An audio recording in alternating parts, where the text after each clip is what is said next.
What was your scariest a second later and I would have died moment? Story 1. I did some volunteering abroad in a place that had an enormous number of feral street dogs. Usually they minded their own business and were easily scared away. I tended to carry a piece of reinforcing bar in my backpack for this purpose, but occasionally they would gang up and maul people, generally children and elderly people. One night I was woken up by the sound of a group of them barking and howling. I would not have minded except I also heard the sound of a woman screaming. I ran out into the street to check it out, turned a corner and saw the largest pack of them I had ever seen, about 30 dogs, all circling around this lady. I started yelling and throwing rocks, thinking they would scatter, which is when the whole pack immediately turned their attention towards me. They were coming at me with their teeth bared and their ears back, and I remember being very intensely aware of the thought, okay, I am going to die right now. It was at that moment that a man in a rickshaw came tearing down the road, flashing his lights and honking. This made the dogs run away. The driver saved my life, or at the very least prevented a terrible mauling. It was a powerful affirmation about how most people will do what they can to help you when you need it. Story 2. I was working on a pipe crew in 1998 installing a large concrete vault in a pretty big hole. I was standing in a ditch about 6 feet deep, marking grade, while the excavator operator was digging. In front of me was a large excavator bucket, itself weighing hundreds of pounds and backed by powerful hydraulics and thousands of pounds of steel armature. And behind me was a solid concrete wall about 1 foot thick. The ditch was only a few feet wide and too tall for me to jump or climb out of with any kind of speed. Suddenly, the excavator spun to one side, and the arm snapped out to full extension with full force, and the operator shut it down. The bucket missed my head by about 1 foot. He climbed out of the machine, visibly shaken, and told me that something had failed on the machine, and the arm was not supposed to have done that. As he had been digging, he had noticed that ever so slightly there was a bit of a delay between his inputs and the machine's actions. And in the moment before failure, he just felt something was not right and tried to pull the bucket in. When it did not seem to want to, he turned the excavator just in case, and that was when the arm extended. Had he not, I would have been crushed to death. There were 2 other excavator operators on that crew, and they were basically incompetent. Had one of them been with us that day, I am sure I would be dead. Story 3. I cannot confirm whether this would have been death. However, it would have changed my and my parents' life like death. I was about 6 or 7 years old and went with my mother to train the new puppy we had. The training ground was quite far away from home, and I remember that it was a big field surrounded by a forest and a motorway on one side of it. I was told to stay in the car and play on my handheld game console back when they were popular. After about 1 hour, I got bored and went to have a look at where my mother was with our puppy. The car park was a little while from the training ground, but I decided to walk towards her anyway. In the meantime, an older man, about 30 years old, started talking to me, and the naive little boy, I was talked back regardless of all the times my mother told me not to talk to strangers. He convinced me I was going the wrong way and told me he would take me to my mother and the puppy. We ended up by the motorway side, and we were about to walk down the bank to the side of the motorway where his car was parked.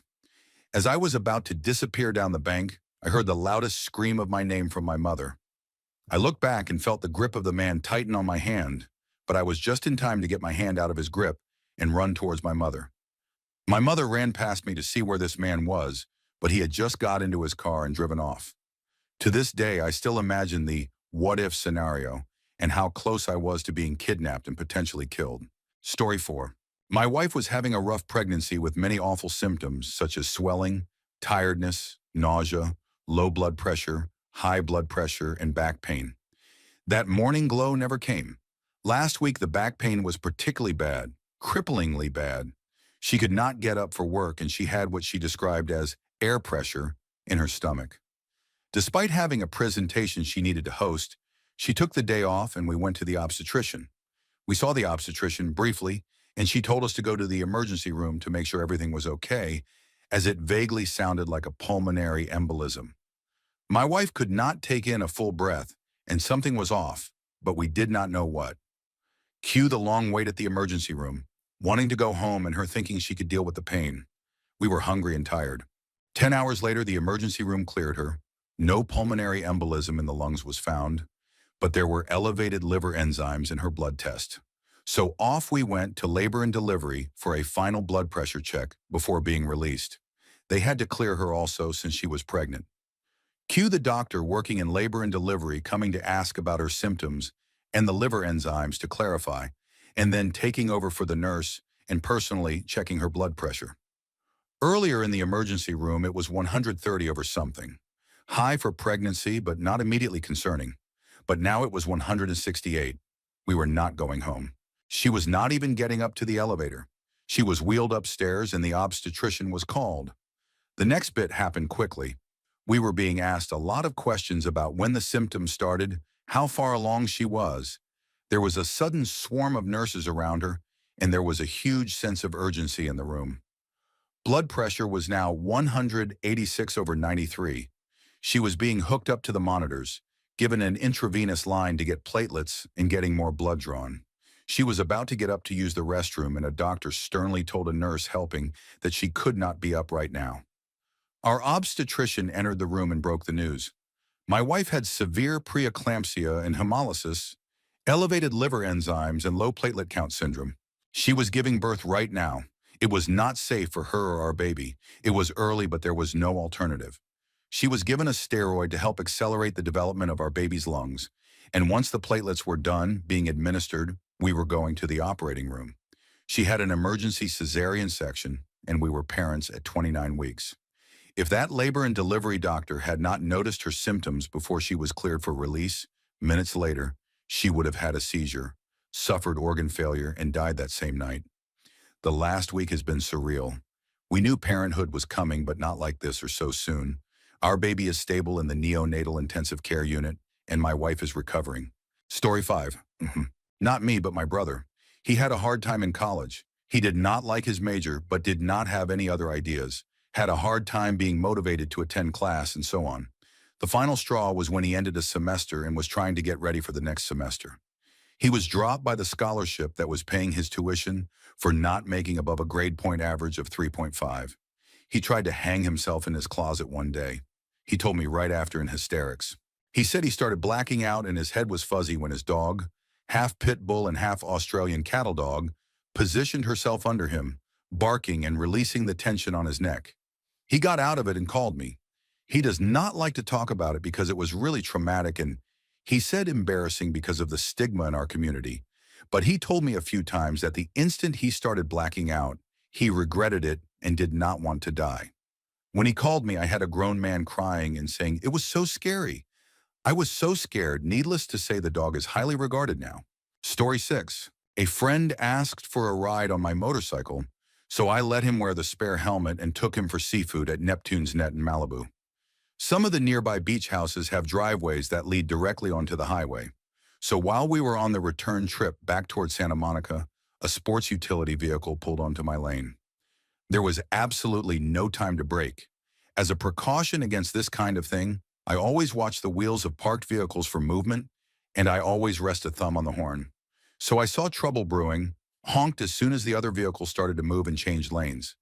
The driver of that sports utility vehicle neither saw me coming nor responded to the horn. The only reason we did not have a side impact collision was because of that lane change. I skirted around it with about 1.5 feet to spare. It was not the closest call I have ever had, but it was the only one where I was responsible for another person. I would have known to leap off the seat just before impact, but the passenger would not. It turned out later he did not even realize we had nearly been in an accident, probably because his head was turned to enjoy the ocean view. The laws of physics made that swerve especially difficult because I am a slender woman, and the passenger weighed 40 pounds more than me. Story 7. I was swimming with my father and my younger brother in a lake. We had one of those decent-sized inflatable rafts that we brought out to play around on. I thought it was cool to swim underneath the raft and surface on the other side. Well, the third time I tried this, my little brother jumped into the raft and his body slammed into my head while I was swimming underneath, completely disorienting me. I remember just inhaling tons of water and trying to figure out which way was up, and every time I tried surfacing, I would hit the bottom of the raft and become disoriented again. I could feel myself starting to black out before I pulled myself up around the side of the raft. No one even knew anything was wrong until I started heaving up water and coughing. Similar to this, when I was around 8 years old, I did not know how to swim very well and was at my grandmother's neighbor's home playing in their pool with a friend my age. I accidentally stepped out of the shallow end and slid into the deep end, and remember just sitting at the bottom, staring up at the surface and starting to black out. My friend's mother dove in and saved me. Story 8. I was visiting my wife's family in the south of Lebanon, and they wanted to take me hunting with them overnight. It was a few hours away in the mountains, and there was one old car that would not fit everyone, and the equipment, so they dropped me and Antar, the dog and the equipment, food, and everything else at the cabin first. It was about 3 o'clock in the afternoon, and they were to return at sunset. It was getting dark. There was no phone reception or electricity at the cabin, and no one showed yet. I was excited, though, and cooked some sausages on a kerosene cooker. It was 10 o'clock at night now, pitch black outside, and there was still no one there. I dozed off for a bit and woke up to Antar seriously growling at the door, teeth exposed and all. He was a big dog. I could not spot the breed, but he was very friendly. There was a knock at the door, then the back, then a thud on the roof. The cabin shook and there was eerie laughter outside. I thought, yes, funny guys, I am being hazed. I opened the door in mid-knock and there was no one there. I went outside with the torch, but it was dead black, no one anywhere, no footprints. But the laughter sounded like it was beyond the trees now. Antar was going absolutely wild, barking and growling in every direction. There were knocks on the back of the cabin and laughter. We both ran around there, but there was nothing. Antar ran off chasing nothing into the woods. I was all alone now. It was almost midnight, and I was very scared. The dog was gone, and I could still hear laughter all around. I still thought it might be a prank, so I pleaded with them first. No answer, just more laughter. Then I yelled out a warning and said, "Enough is enough." I was about to unload some bullets in the direction of the next bang on the wall. The laughter got louder. It seriously sounded like 20 or so people, not 4 grown men. I fired a shot through the door above head height to let them know I was serious, but it just kept going. So I unloaded all over the cabin. I stayed awake with the rifle all night listening to the laughter until dawn, scared and furious more than anything. A few hours later, the car pulled up, and the guys got out all cheery and apologized for being late. The clutch had gone out on the way, apparently, and they had to get towed back. I told them what happened, and they all swore there was no one here for 20 miles in every direction. Then my wife's uncle cut me on the shoulder, laughed, and said, "It is okay, man. It is just Kub, forest demons, jinn apparently." Then they all told stories of their Kub experiences like it was completely normal. Story 9. Back when I managed a clothing store, I had to walk from the mall to the bank every morning to drop off the deposit. To get to the bank, I had to cross one street at a 4-way intersection. One day as I was making my way across, a van was in the middle of the intersection waiting to turn left and was patiently waiting as I had the right to cross the street. Some driver in a black sports car apparently could not wait and swerved around the van and almost ran straight into me. The car was so close I could feel it behind my legs, and everything went in slow motion. Good thing I thought to start speeding up as I saw the lights start to flash, signaling the end of being able to cross, or I could have been hit.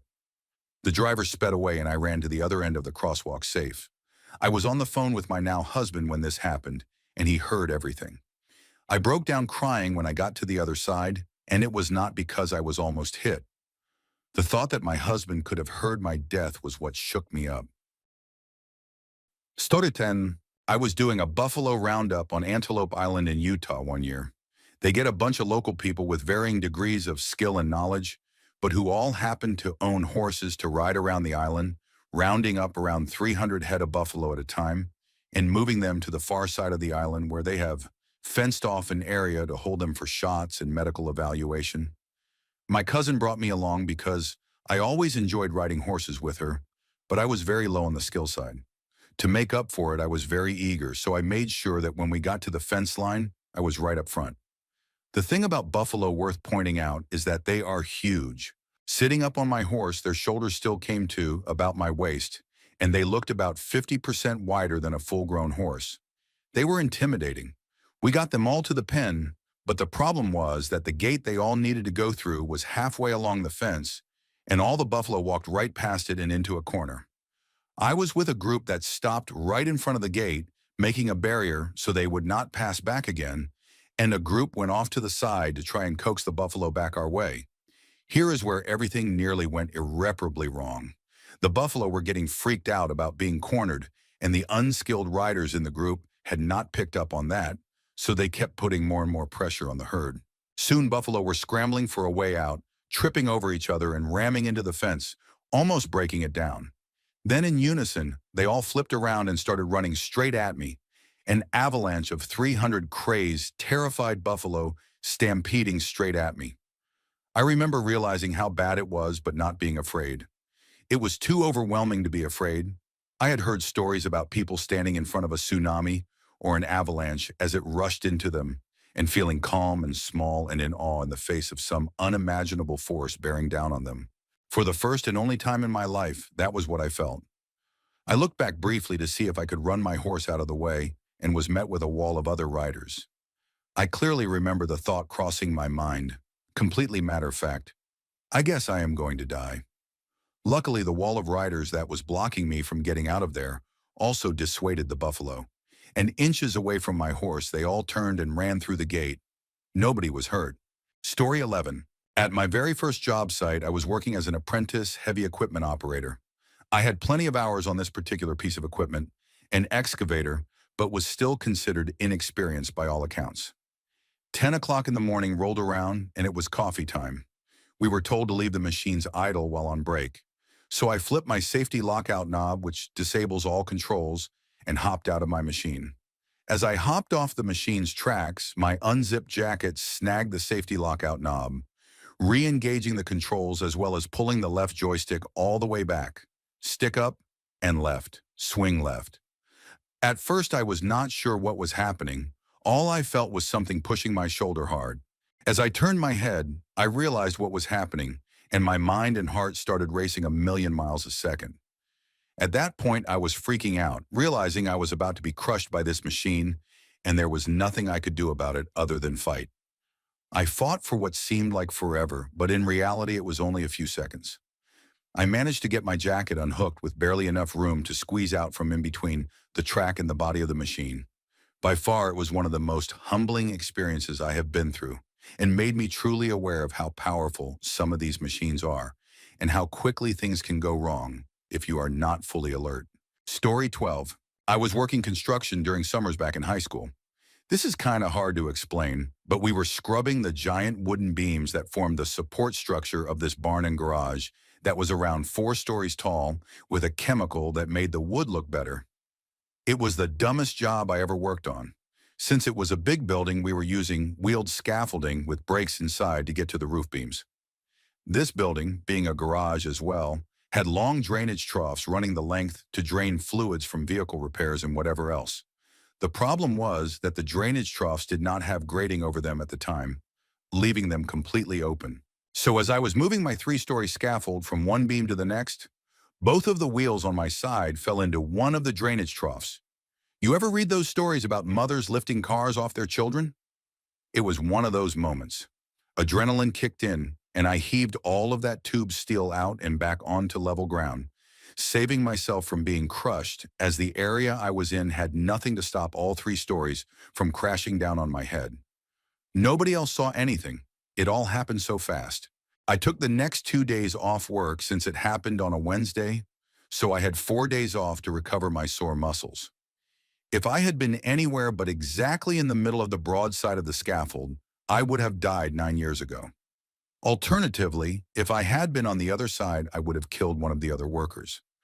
I know this does not fit the exact letter of the question, since it is more about placement than timing, but people in real life usually do not believe me, so I do not get many chances to tell it. Story 13. I cannot be sure that I was a second from death exactly, but it was one of those moments that I really had to pause and think, and it shook me up pretty badly. I used to commute about 1 hour each day to school via a main interstate, and one morning I was driving along in slightly congested traffic in the middle lane of the 3 lanes. I try to obey traffic laws and only use the left lane for passing. Suddenly in the left lane, A loaded dump truck flew past me, going probably 90 miles per hour, and I remember yelling, "You are going to kill somebody," in my car. About 15 seconds later, brake lights illuminated in front of me, and we came to a stop. That dump truck had rear-ended a small vehicle, and there was hardly anything left of it. It looked like pieces of tin foil scattered in the road and wrapped around the axles of the truck, and the air smelled like burnt rubber. I cried for the remaining 45 minutes of my drive that morning, thinking how easily that could have been me. The part that is burned in my mind the most is that the man's shoes, the driver of the small car, were in the road pretty far from his car. It drove home the point that there had definitely been a human being in that wreckage. Story 14. A few years back, one night, I was hanging out in my grandparents' living room, phone plugged into the charger while I was playing on it. They were in the kitchen, so I was all alone at the time, as it was a big house. I felt a sudden anxiousness, for no apparent reason, but brushed it off. About 10 seconds later, I heard something moving, but could not figure out from which side it came. I immediately thought of robbers, as they had been robbed before, but the sound stopped. Then I heard what sounded like a long rubber pipe smashing and falling onto the floor in the bathroom behind me. I was shocked by the sound, but immediately dismissed it as nothing. I was not wearing my glasses at that time, and walked over to see there was a roll of rubber pipe in the middle of the bathroom, so I did not even bother to turn the lights on, and walked straight in to hang the rubber pipe back to its place, when I saw, to my horror, a cobra almost 3 meters long, waiting to strike and looking at me. I slowly stepped back, shaking, and started crying, calling out to my grandparents. My grandfather came and thought of killing it right away, but was frightened looking at the size. Looking at it then, I realized how big it was, with the width probably as thick as my wrist. We ended up calling the firefighters, and because they did not have enough space and resources, they just killed it. It was sad since my grandfather said it was probably a 30 to 40-year-old cobra for it to be that long. Needless to say, I almost lost my life. Story 15. I was hiking on an unofficial trail with some friends when we decided to climb up a rather steep dirt hill to look for a new path. Being the heaviest, I was on the bottom as my friends climbed above me. The dirt was pretty loose and sometimes would slip underneath us. The drop was pretty decent, the bottom being a ravine covered in plants such that we could not actually see what was there, just hear the water. As the lightest of our group climbed further up to search for possible paths, every pebble he kicked down would knock over progressively bigger rocks until I saw one the size of my backpack plummeting toward me. I was not really scared by it. My mind just registered, I should probably move right about now. I shifted to another rock foothold, and the second I turned around, I saw the rock fly past the spot where my backpack had just been. Had I turned a second later, the rock would have slammed into my backpack and launched me into the ravine. We decided to search for a new path elsewhere.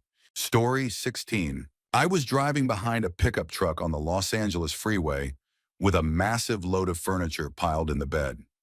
Just as I was pulling up to this thing to get around it all, the furniture came flying out the back. I had to swerve, going full freeway speeds, across multiple lanes to avoid hitting anything. Somehow I managed to avoid everything and maintain control of my car. My adrenaline was pounding the hardest I had ever felt. I did not even think to look back and see what happened behind me. That same day, late at night on a desert road during a long road trip, I was driving fast and again had to swerve, but this time around a giant black dog straight up just standing in the middle of the road.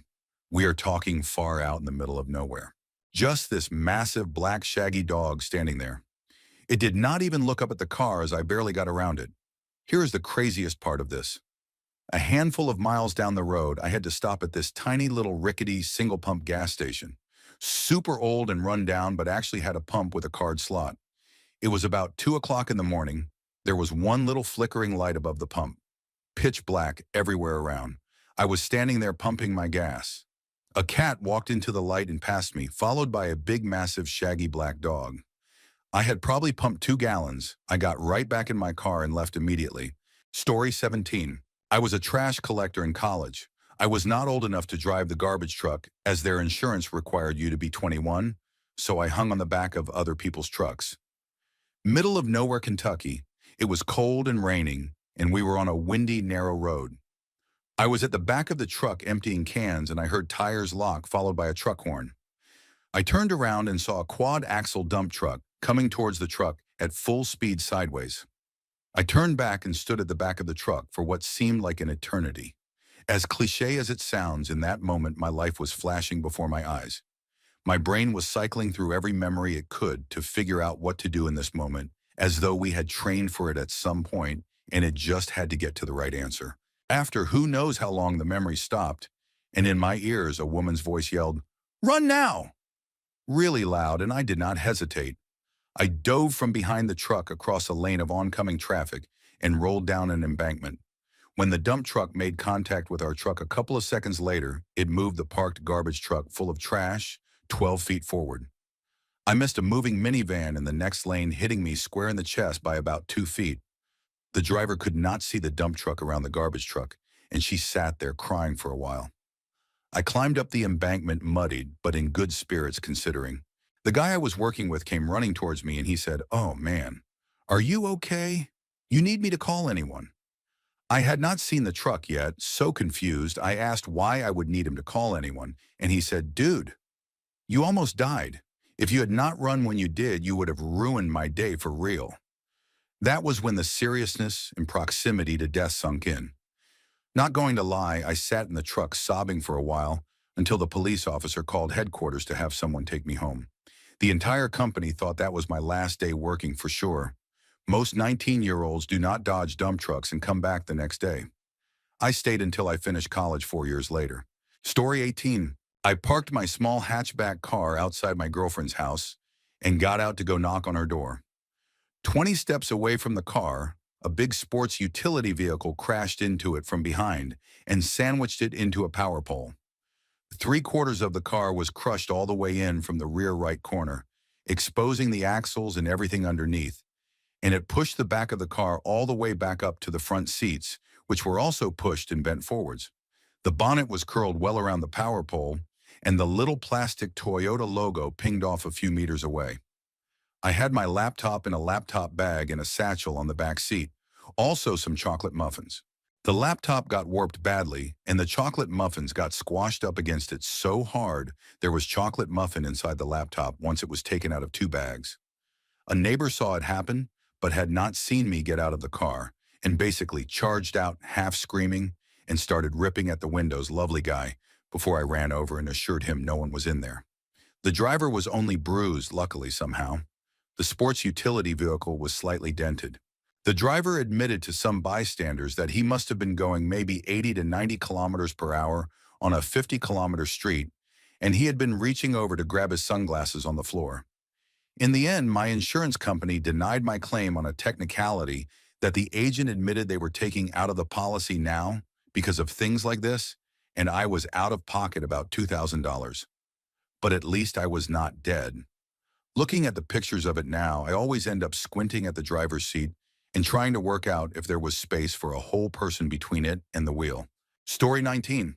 When I was in maybe 3rd grade, I was out at recess during the winter. Because I had the appropriate winter gear such as boots and snow pants, I was allowed to play in the snowbanks and on the equipment, while kids who did not have that gear had to stay on the pavement part of the grounds. I always liked that because the equipment would be less crowded and I would not have to wait in line for the slide. Anyway, the whistle blew, marking the end of recess, so I launched myself down the slide, and as bad luck would have it, the tether to my jacket hood got caught in the plastic joint of the slide.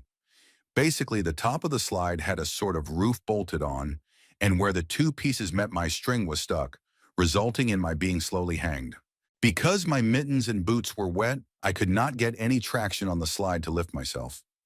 Because my mittens were put on before my jacket to avoid snow getting up my arms, I could not find an edge to get them off. And all the while I could not breathe, and my hood was partially covering my face. No one could see me because I was lying flat under the roofed part of the slide. Luckily, this is why teachers do head counts before bringing the kids in, and eventually someone, I do not remember if it was a student or a teacher, freed me, and I slid slowly down the slide. At the time, I was convinced it was an angel, and I drew a picture of it. Story 20. I am a volunteer firefighter in Australia, and I had a really close call just a couple of months ago. We got called out to a massive running wheat field fire with flames more than 12 feet high. moving at about 15 miles per hour. It was terrifying and a real adrenaline rush because we were doing a direct attack, rushing up alongside the edge of the fire and hitting it directly from the back of the truck with a hose. It was hot as hell and there was very little cover on the back of the truck. The heat and smoke were blinding and hard to handle, but everything was going well until we got to a barbed wire fence. We pulled up to the fence a safe distance away from the fire's edge, and I jumped off the back of the truck with bolt cutters to deal with the fence. As I was cutting it, I heard the driver yell out, trying to get my attention. What I saw when I turned around left me stunned. The wind had changed as I was cutting the fence, and now just 10 feet away, there was a wall of flames rushing towards me and starting to overwhelm the truck. I quickly jumped on the back of the truck as it reversed away from the flames lapping at the side of the truck as we sprayed water on ourselves to manage the heat. Later, I watched the dash cam footage from the fire truck, and it showed the fire engulfing the spot I had been standing, just seconds after I started running back to the truck for safety. Everyone was dead silent on the truck for a good 10 minutes after that, like we all collectively thought, we nearly died. Story 21. When I was 19, I was suddenly really sick. I was in a lot of pain and throwing up, but I was also on my period, and this was not exactly out of the ordinary. I was working a terrible fast food job and living at home, so my mother kept trying to convince me to go to the doctor. I was stubborn and did not have insurance, so I said no. After the third day of me writhing in pain, vomiting, not sleeping, and just generally going downhill, my mother forced me into the car. It was not hard because I was weak and she took me to the sliding scale clinic. I got triaged in and a doctor came in pretty quickly and had me jump. I jumped and ended up crumpled on the floor. He said I could either let my mother take me to the hospital or he would call an ambulance. I, of course, could not afford an ambulance, so I agreed to go to the hospital. I do not really remember having to wait there. I am pretty sure they got me back pretty fast. I am not sure if the doctor called ahead or what. Anyway, they basically said that due to my symptoms and the duration of my symptoms, they needed to get in there as soon as possible. They did a really quick blood test, and then I was going into surgery. Apparently, my appendix burst on the way out.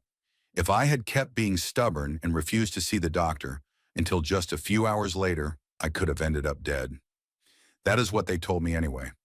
I was in the hospital for 8 days on heavy-duty antibiotics and a morphine drip. I lost about 45 pounds and did not feel strong and well until about 3 or 4 months later. Story 22. My parents took us, my older sister, 2 younger brothers and little sister, to one of the beaches that surround the Bay of Fundy. If you do not know about the Bay of Fundy, the tide changes very quickly. So my older sister and I, 9 and 7, decided to reach the end of the sandbar at low tide. We were walking for about 40 minutes until my dad came running up to us. He said the tide was changing and we had to get out of there. Now we were about 1 to 2 kilometers out with the tide rising very quickly. As we walked back, we came across a river that formed as the tide rose. It was less than 2 meters wide, so my dad jumped in to swim across. But when he jumped in, the current was too strong and it was too deep for him since he was 6 feet 4 inches tall. So we had to walk around each river we came across because of the current and depth. We made it off the sandbar, but the part we were on was on the opposite side from the actual beach. So we had to walk across barnacle-covered and sharp rocks to get to the actual beach. If my dad had not come to save us, my sister and I would be dead. Story 23. I was driving for a rideshare service in San Francisco. I do not drive that much, just occasionally, and I was pulling a long night since it was raining and much more lucrative. Around 2 o'clock in the morning, I pulled up on the corner outside a bar. My passenger was outside with his friends. He took a while saying goodbye. He was drunk and giving everyone hugs. I am usually chill about it, but got a little annoyed at how long he took to get in. This was in the marina, and he was going to the south side of the city. So I turned up the street, and if you are not familiar, there is a big hill in the middle of the city that we have to go up and over, each street having a 4-way stop sign. I headed up the hill, stop sign, stop sign, stop sign. Up at the top of the hill, as I was pulling up just a few feet from the stop sign, a small sedan went flying through the intersection at least 60 to 70 miles per hour with no intention of stopping at the stop sign. I figured they were speeding away from a crime or something. I was like, whoa, that guy just blew through that stop sign, and looked back realizing my passenger was knocked out and had no idea. What a crazy realization that was. I was annoyed he took too long, and that might have saved our lives. Just a few seconds quicker and we would have been hit. Keep in mind, there was almost no traffic and it was all stop signs. So that whole time was 100% on me. I was not affected by anything but my own driving, from pickup to that car flying through the intersection. Not only that, but this passenger has no idea how close we came to being killed. Just a drunk fool on a night out. So I have been thinking how to take this. I am not religious and do not believe in any divine fate or anything, just a chaotic world. I think I will just remember that having to wait a little bit longer may work out for me in the long run, or even in the short term, and to not stress so much. Also, do not be a drunk fool that has no idea he was just 3 or 4 seconds away from being killed. Story 24. This actually happened fairly recently, maybe about a week or two ago. It is also a two-parter for reasons that will become more obvious. I drive a 1993 Ford F-150, and the running joke among friends and family is that her all-steel construction makes for terrible gas mileage. My comeback is that yes, it is steel, and I would not have anything else. A close family member suffered a severe stroke, and given her already deteriorating health, we were all worried that this was it for her, and the family needed to get together quickly. So I drove down from Denver, Colorado, all the way to Flagstaff, Arizona, overnight stopping only for coffee and gas. As I was debating taking the Interstate 70 or the 270, the radio told me that there was a jackknife big rig in Eisenhower Tunnel. Forget that tunnel. Forget Interstate 70 traffic. I had places to be. Only problem was that my new route took me up into the Rocky Mountains and then south through them all towards Cortez and Durango. So there I was, had not slept since the night before after a 14-hour workday, driving by myself up into the Colorado Rocky Mountains, right into the teeth of a massive winter storm. I was cruising along jamming to the music on the radio when about 12 miles north of Fairplay, Colorado, I hit a big patch of black ice and spun out of control doing maybe 50 miles per hour. I overcorrected, sent the tail of the truck whipping around me, and was now sliding backwards towards the 20-foot ditch behind me. By some grace of chance, I managed to regain control and go into the ditch nose first. I landed flat like a pancake, and that steel frame and body that everyone liked to make fun of me for saved my life. It was 3 o'clock in the morning. It was 12 degrees Fahrenheit and dropping. I had no cell reception. It was time to put my big boy pants on. So I climbed out of the truck and surveyed the damage. Miraculously, nothing was destroyed. The engine ran, not leaking transmission fluid, oil, fuel, coolant, or anything else. The engine turned over and ran just fine still. Only thing was some body damage, and I broke the bead on my front passenger tire. After I managed to get the truck out of the ditch and onto the road, a quick tire change later, and I was back on the road to Arizona again. Part 2 comes from when it was decided that I would move down to Arizona to be closer to family and finish my degree there. I had my belongings in the bed of the truck. I felt terrible from being sick, and I was driving through Vail Pass on Interstate 70 right into yet another snowstorm. There were several times where I legitimately thought I was going to die.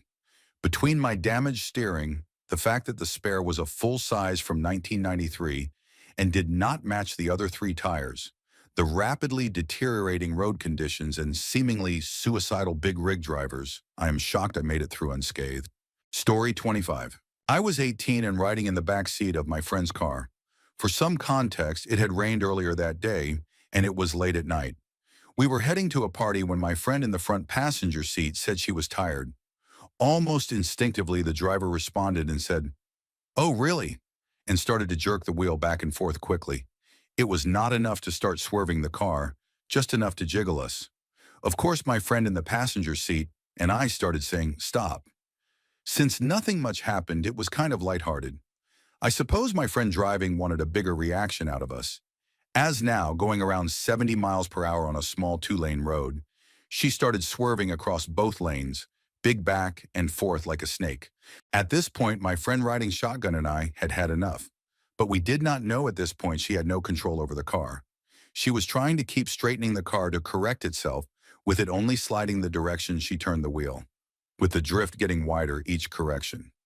At the speed we were going, I was literally being tossed around in the back seat, screaming for her to stop, not realizing she did not have control. This is where everything went wrong. We swerved towards the ditch on our left and cut the wheel right to avoid it, only to hit a driveway on the right.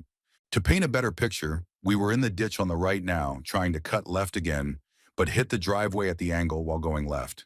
This launched us into the air.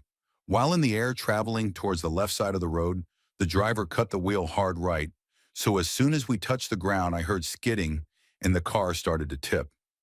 The rest honestly is a blur, but somehow we went off-road to our right and the ditch stopped the car from flipping. We ended up about 30 meters off-road to the right, stuck in mud.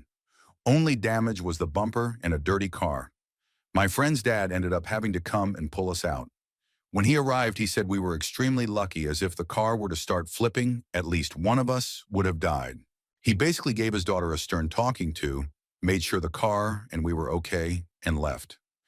Thankfully, another friend of mine showed up, and I rode home with him.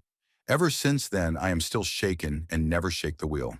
And recently, I found out that my friend in the passenger seat was recording and has the whole thing on tape. It lasts about 15 seconds, and the whole thing just sounds horrific and sends chills down my spine to this day. If any of that had happened any later or sooner, we either would have hit a car or been flipping down a highway. Story 26. 3 years ago, I was pregnant with my fifth child. I was staying with my mother to support her getting back on her feet because I caused her husband to flee to another state, leaving her financially crippled. He used to beat her, so when I found her as a bloody mess on the garage floor one night, I called emergency services. Ultimately, a warrant was put out for him, so he fled. For 3 months, he threatened he would kill me for what I did. Then one day, I was so anxious. I felt like I saw his shadow everywhere, saw him outside of every window, heard his voice behind me at every turn. My husband was convinced it was pregnancy hormones and that I was just freaking myself out. A very plausible explanation, I agreed. To help me out, he offered to go get fast food instead of me having to cook. Anyone with kids knows it is easier for him to just go, but it did not feel right. I begged him to take us all, and he begrudgingly obliged. When we arrived home with hot bags of fries and burgers in my lap, his truck was there parked in our driveway. We heard a sound neither of us registered as a gunshot immediately until we saw his body was on the ground. My brother, who was the only one in the house at the time, said he opened the door to the house holding the gun out in front of him. He searched the whole house. He pointed at my brother and asked where I was. When he said he did not know, this man told him to run because he was not who he was after, so my brother ran.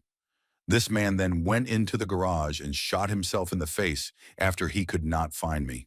Story 27. It was not scary at the time because adrenaline and that instant arousal have no emotion. It is just energy and extrasensory strength. Afterwards, it hits you, but you can manage that. I was driving in city traffic on a 4-lane road during a busy time of day, 2 full lanes each way, running at about speed. Mine had a bit of a gap in front of me, though. Coming up to a decent bend in the inside lane, suddenly a large sedan was coming right at me on the wrong side of the road. They had come around the corner somehow thinking they had 3 lanes going their way. There was no time to brake. It was see-do stuff. In hindsight, it was a rural car, someone out of their comfort zone visiting the city. I simply swerved away, missing the oncoming car and the one beside me by almost nothing.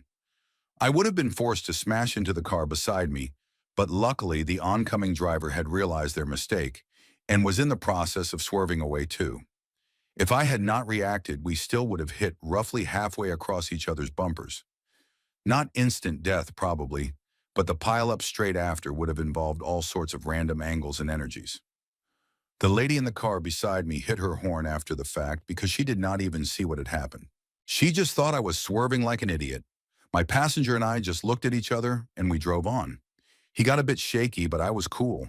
I had to get out afterwards and make myself reflect and really understand how random and close it was. It is a quietly good feeling to know you saved it because you were taking things seriously enough and made the right decision without warning. But this is when you set yourself up for a screw-up. You are only as good as your attention and being ready for the next save. If I had been looking away for some stupid reason, I would not be typing this today. Story 28. About 2 years ago, I had a Toyota Altessa, which is known for its weak ball joints coupled with my country's terrible roads. This all culminated in the passenger side ball joint breaking while my friend and I were cruising around one night. That in itself could have been a death sentence if I had been driving any faster because basically all that was now holding the wheel and brake assembly to the car were the brake lines. Luckily, I was going really slow and we had just crested a steep hill and were going down the other side when it broke.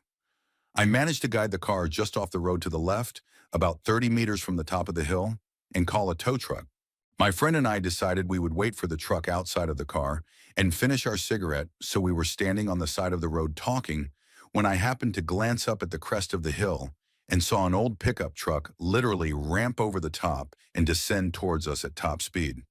This driver decided there was not enough space for him on the road to pass my car normally, so he went left off the road directly toward where my friend and I were standing. I managed to step back and pull my friend with me, and less than a second later, this guy drove over the spot we had just been standing, half a meter in front of us. If I had reached out, I could have touched the car as it passed. From the time I saw him crest the hill to the time he passed us was like 2 seconds. That is how fast he was going. And if I had not seen him, I am sure my friend and I would be dead. But we were okay. I never let him forget that I saved his life by pulling him back, and he never lets me forget that we were only in that situation because of my terrible car. Story 29. When I played Little League in 3rd grade, every Wednesday, all of the coaches, one of whom was my dad, would do field maintenance. My friends, whose dads were also coaches, and I would always tag along and mess around. One day the coaches were at the field farthest from the parking lot, and since this field was at the bottom of a hill, the field and lot were largely out of sight and out of earshot from each other. There was a small playground near the parking lot. As we got closer to evening, the families gradually started leaving the parking lot. Soon all that was left was me, my friends, and another older kid we did not know who was sitting alone on a bench near the lot. Outside of the coaches' cars, there was a single white Ford truck in the parking lot. Eventually, my friends left and started playing near the fields. So we were in sight of the coaches, but also in sight of the lot. Minutes later, and I will never forget, we were talking about who would get to borrow my friend's handheld game console for the weekend when we heard screaming and saw a well-built man throw the kid over his shoulder, put him into the back seat of the white truck, and speed out of the parking lot. I will never unhear that kid screaming and pleading for help, and I felt sick knowing that it very well could have been me or one of my friends had we continued hanging around the playground. Those roughly 5 seconds haunted me for years.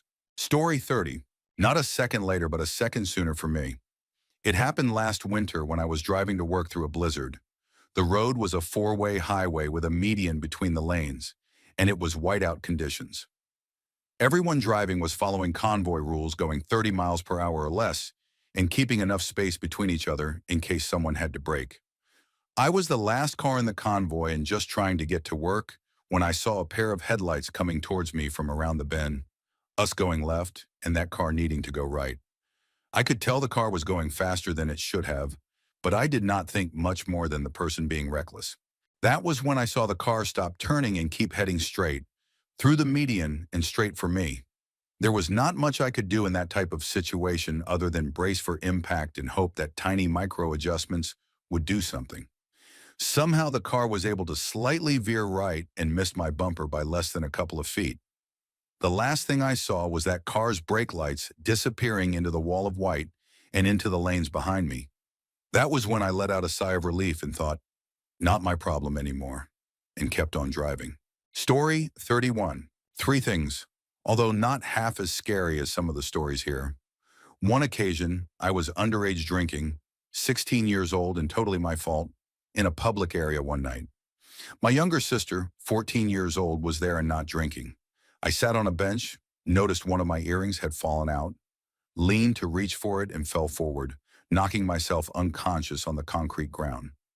My sister noticed I was not responding and had stopped breathing. She managed to use someone's phone to call an ambulance. By the time they arrived, my face was turning blue and they said I was moments from death. I was rushed to the hospital, had my stomach pumped, and hours later woke to find my sister and mom by my bedside. I could not forgive myself for putting them through that, and if it were not for my sister, I am sure I would have died. Another time, years later, I was at a barbecue with some friends and was eating diced lamb from a skewer. A chunk of meat somehow slid down my throat and blocked my windpipe. I could not swallow or spit it out. I clutched at my throat, eyes tearing up, and motioned to my friends. They thought I was joking and laughed. I tried to remain calm and stuck my fingers in my mouth to vomit in an attempt to bring up the meat. My head was pounding. I became dizzy and started blacking out, falling to the ground. In a final effort relying only on myself, I luckily managed to pinch a corner of the meat cube and pull it out. I coughed, gasped, and burst into tears, shaking. Everyone realized it was serious, all too late, and tried comforting me, but I was furious and terrified. It was one of the worst experiences of my life. The third experience was not my own, but my then fiance's, now husband's. He invited me to visit his uncle and aunt, a short drive away. I initially agreed, but changed my mind as he was leaving because I was tired. Sometime later, a few of our friends arrived at our house to tell me he had been in a car accident and drove me to the hospital to see him. An oncoming vehicle had swerved into his lane head-on, and he swerved to avoid them, lost control of the car, and hit a tree. The engine was punched into the car, breaking his ankles. He had a gash across his nose very close to his eyes, cuts on his arms, and was black from bruising across his chest and stomach. The car was compacted. He was lucky to come out no worse than having screws put into one ankle, although he has difficulty walking and standing more than 2 years later. If I had not been tired, I would have been in the accident with him. The driver left the scene, but nearby residents called an ambulance for him. We count our blessings daily. Story 32. When I was 6 or 7 years old, I had a pretty unexplainable, wow, I almost died experience. My mom was folding my laundry and giving it to me to put in my chest of drawers in my bedroom. So I brought some clothes into my room and packed the bottom drawer completely full, so full it would not close properly. So being the genius of a child I sat in the bottom drawer to try to compact the clothes down so that the drawer would close. Of course, the whole thing toppled over on top of me. But the really bad part is that my 15-gallon fish tank on top of it slid down and burst all over the floor everywhere. I squeezed out from under the chest of drawers and in a panic started running to get my mom and to get out of my room. The whole floor was covered in water, and the fish tank just happened to have broken in half in a way that left glass shards sticking straight up from the floor. I remember running, slipping and falling chest first directly towards these glass shards. The next thing I remember is feeling something pick me up and place me on my padded toy box that was on the other side of the room. I got up from there and ran into my parents' room, screaming that they needed to save my fish, and they claimed that when I told them what happened, I said, it felt like I was picked up by pillows and moved away from the fish tank when I fell. I even had a huge cut on my hand that needed stitches from me putting my hands in front of me while I was falling towards the broken tank. I am not religious, spiritual, or superstitious in the slightest, but I will say that is the only experience in my life that I cannot fully explain. When I was younger, I was prone to really bad panic attacks where I saw and heard things that were not there, like skeletons and Beetlejuice coming to torment me. But after going to see a therapist and her teaching me breathing techniques with no substances to fight off the panic attacks, I have never had any problems with them since. So there is a chance that I had a panic attack and misremembered what happened, or maybe I lied because I thought I was going to get in trouble for breaking the fish tank, and then I kept up with the lie for so long that I do not remember what really happened. But I can say that is probably one of my closest experiences with death I have ever had in my life. Story 33. I was attacked by a complete stranger in broad daylight while getting groceries out of my car. I pulled into my garage at a rented split-level house, opened the side door into the house, popped my trunk, and took a load of groceries inside. I went back for another load, and some kind of instinct made me look back for a second over my shoulder. A complete stranger was running full speed up my driveway, and I could see he was looking at the open door. He was going to push me through that door. I ran as fast as I could and out of pure reflex hit the garage door closer. That was what probably saved me. The guy must have hesitated because I made it inside, bolted up the stairs, and stood in my master bedroom where I could look down at the front door. In seconds, the guy was at my front door and trying to break it down. He was doing it for long enough that I called my husband, I was screaming. At the time, we kept a loaded shotgun under our bed, and I had direct access to it. My husband said if the guy came in to shoot him. The guy eventually got tired or smart.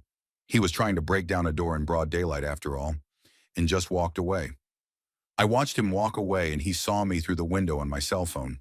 I will never forget that glimpse. He just simply walked away.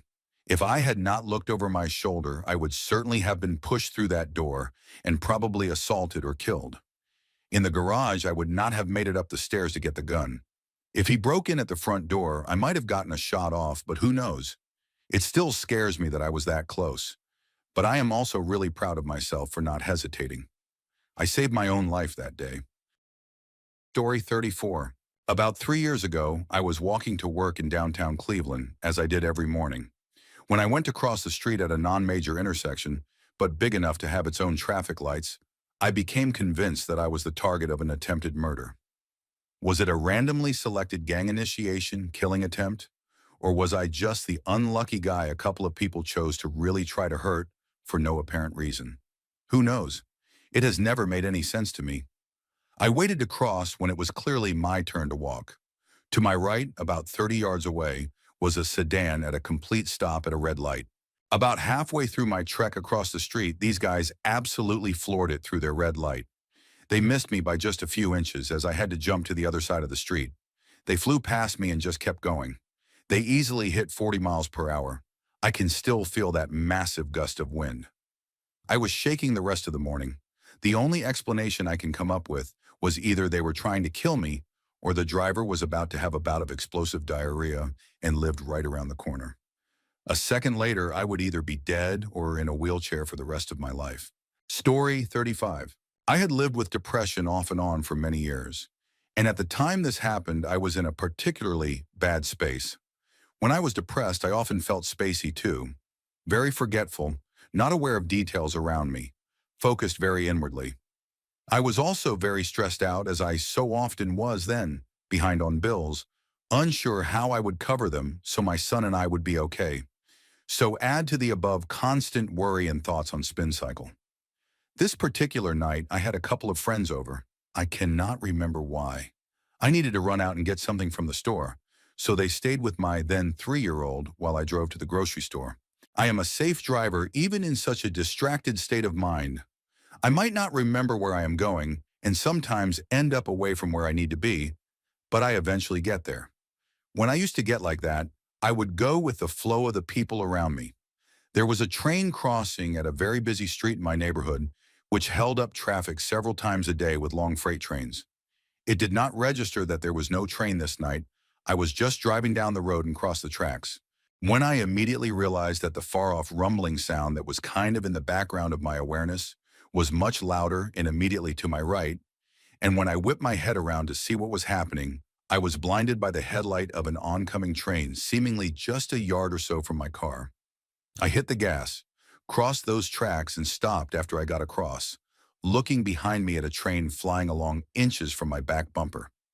The crossing lights and arms were malfunctioning, which in my experience had never occurred before. I had vaguely noticed that the car to my left was stopped before the tracks, but thought they were being extra cautious. 1 second later, and I would no longer have been here.